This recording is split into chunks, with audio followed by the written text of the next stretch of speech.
Bonjour, monsieur. Oui, bonjour. On le rappelle, Ingala? Ouais, Naza congolais. Comment on a? Ngaï Faustin.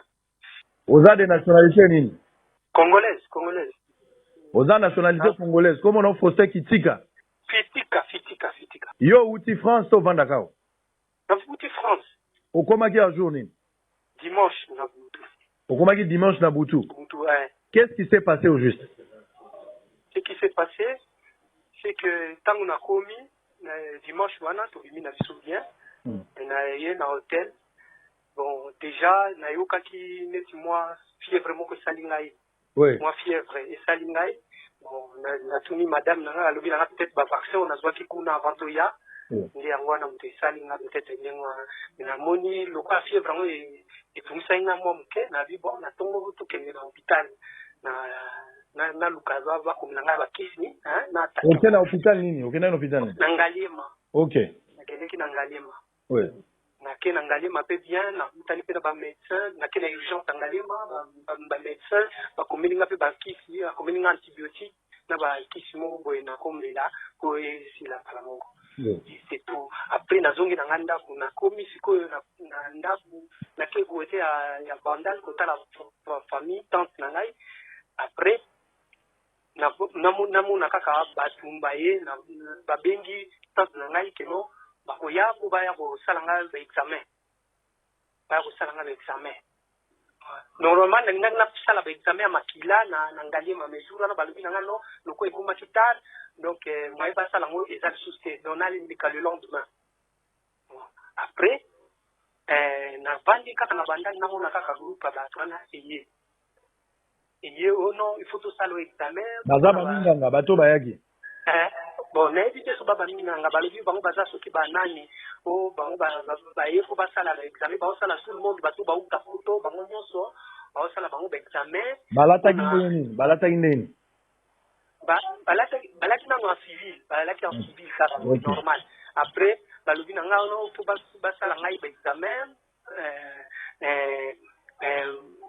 pone na uti ba mikili wana ngali mwendenge nini ono po maladi za funa donc il faut isa na ngwe loko mote za pas ko épargner bon tant que na yebi na nga kina na problème mo côté na yeba ki loko te abi y a pas de problème bokoki ko sala na biro ba ye wana ba lati ba teni namoni ka balaki bateni bache ba masque banini allez baye bana na bandal kana bandal zela toke mbango ba prélever au makila na bandal OK ba prélever tout te ba prélever kite moto ayaki kwa prélever linga mikaboro tunga ebukani yango moko ebukani ao bana ba ona songa mususte bakei ba prélever ngaka salive bakei nango badia we koki e bakei ali sili nango pe ngana kanisa ke leki nango na le lendemain na ke siko na Ngaliema parce que fallait que passer nango ba examen mususu wana makila nde nazonga kisu na Ngaliema hier na Ngaliema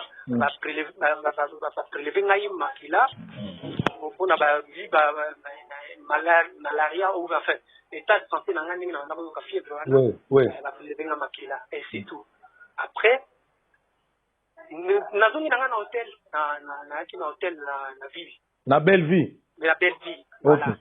C'est là-bas que j'étais na vandi na vandi en famille vous avez la chambre numéro combien 120 alors nde baye kozwa yo oui na comprendre que tu vandi kaka na ba membre de famille bayaki kotala nga tu vandi na biso tozo solola na yo kaka ba beti porte ono ba cercle nini balobi koza coronavirus non balobi na nga ono test o basalaki yo ya salive eza positif donc oza na coronavirus nabi bon yo est ce que yo ozokosola obandaki kokosola fièvre eza kaka ndenge ezalaki eza te na okosola mpe susu te fièvre eza mpe ndenge ezalaki tokende mbangu mpo eza tv ntango bazwi yo bamemi yo wapi après wana après ngai komema ngai balobi na ngai ntango baexplike ngai keno bakomema ngai bakotianga na bacondition ya bien banini bokana namoni ke naza tak patriote nabi bon y a pas de problème soki bomema ngai na place y a pas de problème botianga na bacondition bien mais bamemi nga banda lobi baye kotika ngai awa na Kinshasa soki hôpital ya bachinois na place moko boye eza même pas chambre eza bureau soki ndenge nini place moko dérisoire donc bacondition moko donc nazoyeba te nini na kosala. Donc toloba na minute oza na hôpital ba chinois na ya ba chinois ya nazali awa kisi ko ndenge na lia kisi moko ozwi te munganga moko aza te munganga moko te ni à manger ni rien est-ce que ministre ya santé bokutani na ye rien amoni nga kutu na moni na très bien naza koya komitungisa te naza koya eloko moko te donc awa nazali nakomi kosinquiété parce que basundoli ngai bato nyonso bakei donc nayebi te donc oza na nani ndenge oza wana oza na nani naza kaka na mwasi na ngai alandi ngai akoti na kati donc mwasi no aza na ye normal aza na ye normal ok nazobenga yo nazoya wana